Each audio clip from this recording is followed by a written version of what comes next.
여러분들 안녕하십니까, 리퍼입니다. 오늘은 일단 이 컨텐츠 시작하기 전에 오늘은 준비물이 좀 필요해요. 오늘은 이 친구입니다. 미래 리퍼는 제목을 또 기가 막히게 지어서 올렸겠지만 아직까지는 제목을 모르기 때문에 우선 오늘은 가벼운 토크쇼를 좀 진행을 해볼 거예요. 그래서 어떤 토크쇼냐, 제목에서도 볼 수 있었겠지만 카메라 펌웨어 업데이트가 최근에 소니에서 해줬습니다. 그래서 이 부분에 대해서 좀 얘기를 해보려고 하는데 오늘 단순히 펌웨어 업데이트 뿐만이 아니라 카메라 시장에 대한 전반적인 토크를 조금 진행을 해보려고 합니다. 카메라 시장은 이제 여러분들 아시겠지만 말 그대로 곤두박질을 쳤습니다. 이제 소니가 사실 도쿄올림픽을 겨냥을 해서 알파 9 M2를 만들었었죠. 그래서 이제 기대가 부푼 상태로, 왜냐면 이제 그 올림픽이 개최되기 1년 전, 그러니까 그 전해에, 그 전년도의 말쯤에 원래 항상 카메라가 출시됩니다. 왜 알파 9 M2가 그때 출시되냐면, 그러니까 왜 그런 바디들이 출시가 되냐면은 그게 사실 알파 9이 프레스 바디예요. 그래서 많은 기자분들이나 또는 어떤 스포츠 전문 포토그래퍼들 그런 분들한테 굉장히 인기가 높습니다. 그래서 항상 소니에서 그런 식으로 발표를 했는데, 이번에 이제 연기가 되면서 알파 9은 사야될 이유조차 없어졌습니다. 그리고 심지어 스마트폰에 밀려서 아무도 카메라를 사려고 하지 않아요. 저 같은 경우에도 브이로그는 절대 카메라를 들고 나가지 않습니다. 핸드폰으로 다 처리합니다.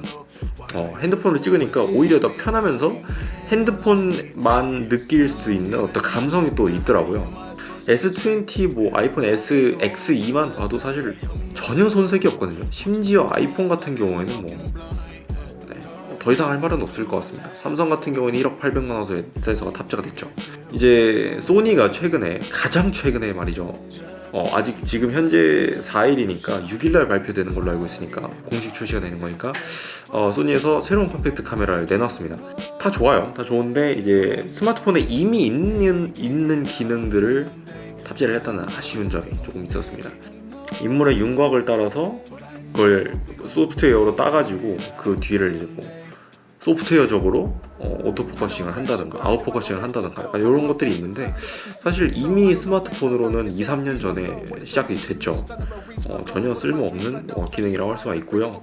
그 다음에 캐논에서는 이미 넣어주고 있었던 플립 스크린, 그러니까 이렇게 화면 꺾어지는 거 있잖아요. 이런 느낌으로. 근데 소니는 위로 꺾어지는데 캐논 옆으로 꺾어지죠.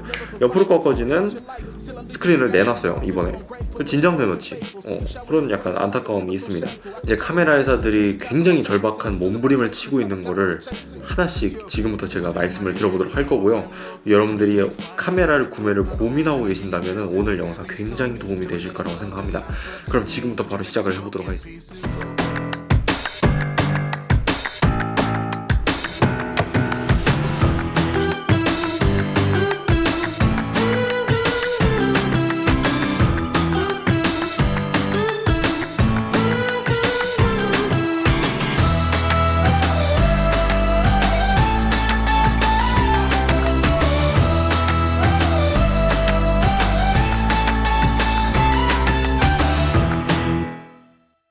오늘 소니 카메라를 기준으로 펌웨어 업데이트가 어떻게 됐는지 내용을 알아볼 거고요.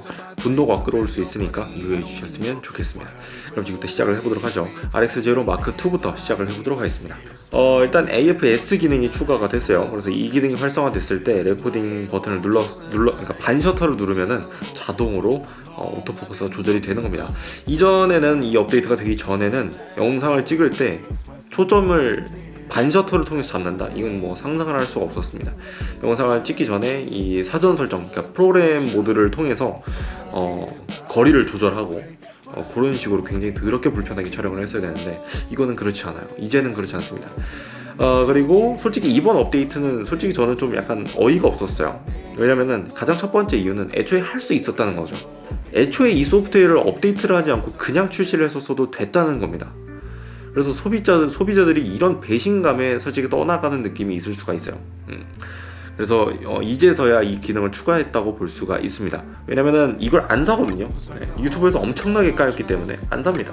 그래서 이 업데이트에 솔직히 단점이 있습니다. 뭐냐면은 초점을 맞출 때마다 렌즈가 돌아가면서 맞춰지는 어떤 노이즈가 들린다는 것이죠. 사실 그런 건 중요하지도 않아요. 왜냐면 애초에 이 카메라는 영상용이 아니기 때문입니다. 이 카메라의 정식 명칭은 스틸 카메라라고 알고 있으며 디지털 스틸 카메라.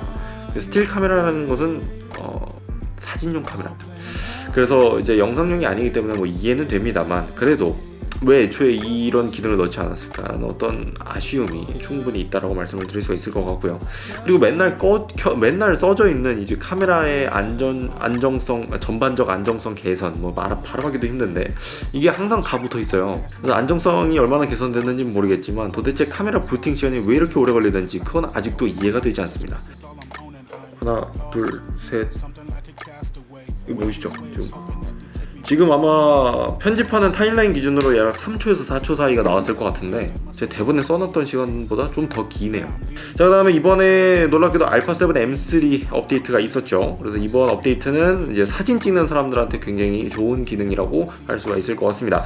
외장 플래시 설정이라는 기능이 추가가 됐죠. 그래서 이 기능을 사용하면은 부착된 플래시 또는 무선 라디오 커맨더 설정을 카메라에서 직접 구성할 수가 있습니다. 사실 이 카메라는 이미 완벽한 기종입니다. 지금 저를 촬영하고 있는 기종이죠. 그래서 이미 수정할 게 별로 없습니다. 네, 그래서 이번 소니 업데이트 중에서 가장 화가 나면서 반가운 그런 업데이트는 단연 RX0 마크2가 아닐까 싶습니다. 실제로 이 기능을 가지고 촬영을 해보니까 이제서야 비로소 브이로그가 가능해졌습니다. 예전에는 브이로그가 불가능했어요. 그냥 단순히 인서트를 찍는 정도의 또는 스틸샷을 찍는 정도에 불과했지만 이제서야 드디어 브이로그 영상을 제대로 찍을 수 있게 됐습니다. 다만 이전에는 외장 마이크 없이 그냥 이 제품 하나만 들고도 노이즈 없이 촬영이 가능했지만 이제는 초점을 맞추는 노이즈 때문에 어쩔 수 없이 외장 마이크를 달아야 됩니다. 그래서 아마 브이로그 세트로 구매하신 분들은 아마 있으시겠지만 요런 리모컨하고 이제 그런 외장 마이크 그리고 이제 그 플레이트가 하나 더 있어요. 지금은 여기 없는데 요거를 이제 같이 구매를 하시면은 외장 마이크를 안정적으로 쓰실 수가 있습니다. 결국은 외장 마이크를 사게끔 유도하는 모습을 볼 수가 있었습니다. 진짜 진심으로 이건 뭐 코믹 리뷰처럼 어떤 재밌게 리뷰를 하려고 그랬는데 솔직히 저는 좀 화가 나요. 이게 진짜 끝나누기 미친 카메라 업체가 아닌가 약간 이런 생각이 들어요. 솔직히 끝나누기가 너무 심한 게 물론 사실 그 캐논에 비해서는 좀 덜한 면도 있었지만 사실 저는 솔직히 말하면은 요즘에는 그걸 너무 따라가는 게 아닌가 싶어요. 캐논의 망조를 너무 많이 따라가는 게 아닌가. 지금 RX100 그 컴팩트 카메라 라인업만 봐도 사실 뭐가 다른지도 전혀 모르겠는데 센서 똑같은 거 계속 재탕하고 있는데 벌써 7까지 나왔죠. 의미가 없다고 봅니다. 전혀 의미가 없다고 보고요. 어떤 이런 문제들이 카메라 시장에서 살아남기 굉장히 힘든 모습을 보여주고 있는 게 아닌가라는 이런 생각이 들고 이제 최근에 올림푸스가 한국 시장에서 카메라 사업을 철수했어요. 물론 이제 걔네는 주력 사업이 아니어서 철수를 하긴 했는데 아마 캐논과 소니는 철수를 하더라도 맨 마지막에 철수를 할 것 같습니다. 왜냐면은 이게 주력 사업이거든. 그리고 정말 놀라운 거는 카메라를 구매하는 콘크리트 지지층이 무너졌습니다. 예를 들어서 카메라를 거의 광적으로 수집하는 사람들도 제 주변에 굉장히 많았어요. 뭐 예를 들어서 캐논 바디가 새로운 게 나왔다.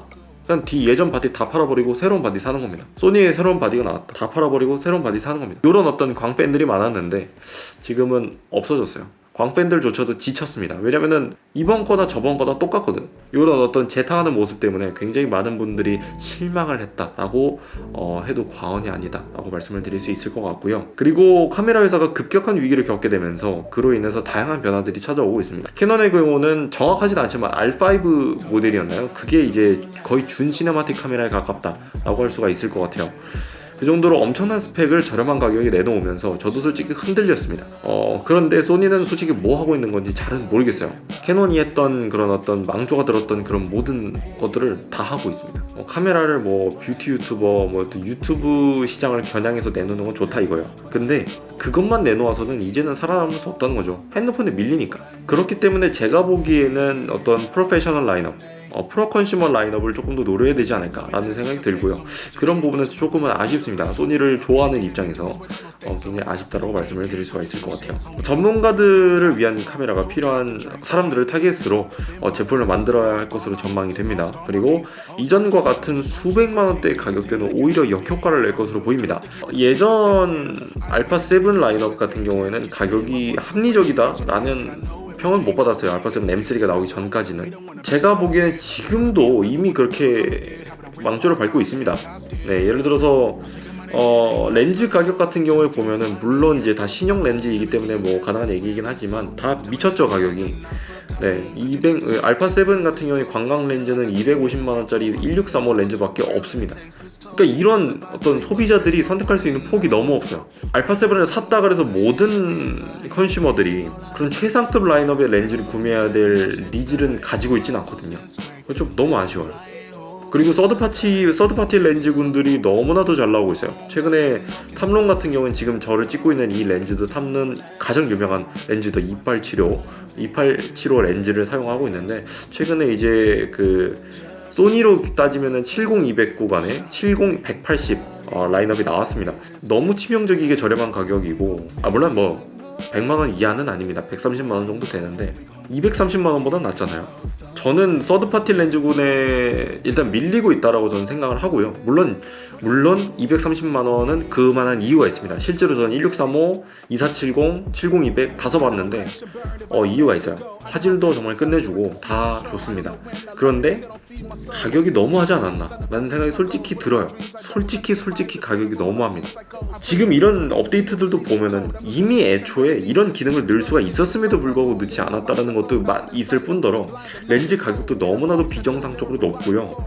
그리고 이런 부분들이 조금 현실에 걸맞지 않다라는 생각을 하고 있는 것 같아요. 그러니까 본인들이 라이카라고 생각하는 경향이 살짝 있는 것 같습니다.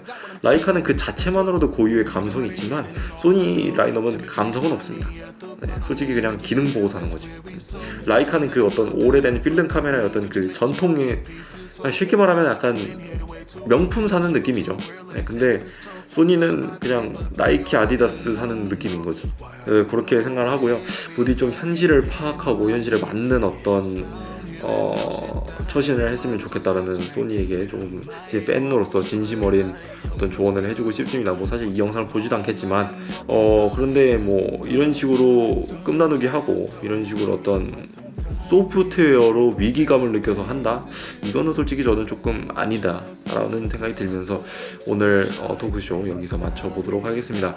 토크쇼로서 좀 다뤄보고 싶은 주제가 있으시다면 댓글로 남겨주시면 더욱더 재미있는 컨텐츠로 돌아와서 말씀을 나눠보도록 하겠습니다. 구독과 좋아요 부탁드리도록 하겠고요. 알람 설정까지 잊지 마시고 해주셨으면 감사드리도록 하겠습니다. 리뷰 아티스트 리퍼 여기서 물러가도록 하겠습니다. 안녕.